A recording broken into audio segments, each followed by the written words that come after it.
I yelled, "Hi! How you doing?" Gerriod stumbled back. I guess he hadn't been expecting to see a paratrooper dwarf carrying a human, followed by another human and an elf holding a swan. I wasn't prepared for what I saw either. For one thing, the room we entered was about half the size of the one we just left. By most standards, the hall would have been considered grand. The black marble floor gleamed. Rows of stone columns were interspersed with iron braziers filled with burning coals like dozens of barbecue grills. But the ceilings were only about 25 feet tall. Even the door we'd come through was smaller on this side, though that made no sense. Squeezing back under the sill would be impossible. In fact, I didn't see how Gajalp or Griep could have fit through the doorway, unless they changed size as they moved from room to room. Maybe that's what they did. Giants were shapeshifters. Magic and illusion were second nature to them. If I'd spent much more time here, I'd have to bring a large supply of motion sickness medicine and some 3D glasses. In front of us, Gerriad was still staggering around, sloshing mead from his drinking horn. "Who are you?" he slurred. "Guests," I called. "We have claimed guest rights." I doubted those applied anymore since we killed our hosts. But since my etiquette-minded sword was still in the next room, washing the nostril goo off of his blade, nobody challenged me. Gerard frowned. He looked like he'd just come from a wild party at the Jotunheim Marquee, which was weird since the day was young. Giants apparently partied 24/7. He wore a rumpled mauve jacket, an untucked black dress shirt, striped slacks, and dress shoes that many patent leather animals had died to create. His dark hair was greased back, but springing up in unruly cowlicks. His face had a 3-day stubble. He reeked of fermented honey. The overall impression was fashionable nightclub dude and more well-dressed wino. The weirdest thing about him was his size. I'm not going to say he was short. 20 feet tall is still good if you're looking for somebody to play point in NBA or change those hard to reach light bulbs. But this guy was minuscule compared to his daughters, who were, of course, now dead. Gerard belched. Judging from his expression, he was making a mighty effort to form rational thoughts. "If you're guests, why have you got my swan? And where are my daughters?" Sam forced a laugh. "Oh, those crazy girls?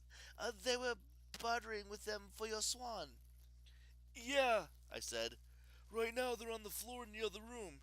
They don't look so good." I mimed drinking from a bottle, which probably confused Herstone, as it looked like the sign for "I love you." Gerard seemed to get my meaning.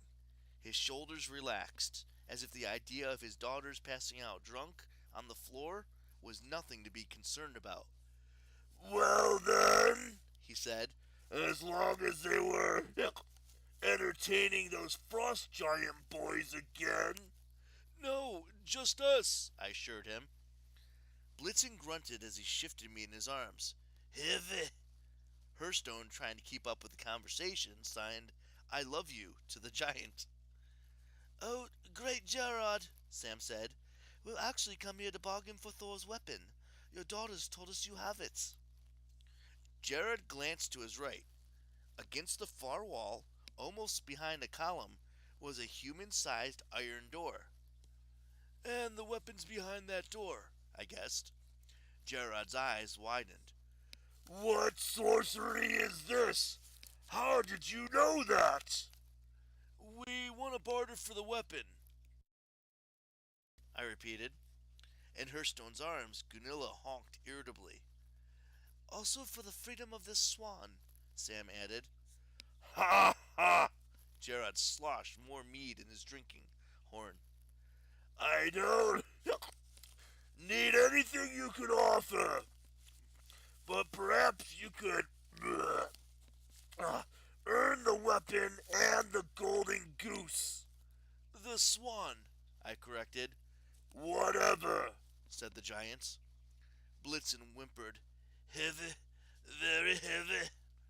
The pain in my leg made it hard to think. Every time Blitzen moved, I wanted to scream, but I tried to keep a clear head. What did you have in mind? I asked the giant. Entertain me! Join me in a game! Like Words with Friends? What? No! Like catch! He gestured daintily towards the dining room. I have only daughters. They never want to play catch with me. I like playing catch. Play catch with me. I glanced at Sam. I think he wants to play catch. Bad idea, she murmured. Survive 10 minutes, Gerard said. That's all I ask. Then I'll be happy. Survive? I said. A game of catch? Good, so you agree. He stumbled into the nearest brazier and scooped up a red-hot coal the size of an easy chair. Go long! End of chapter 55.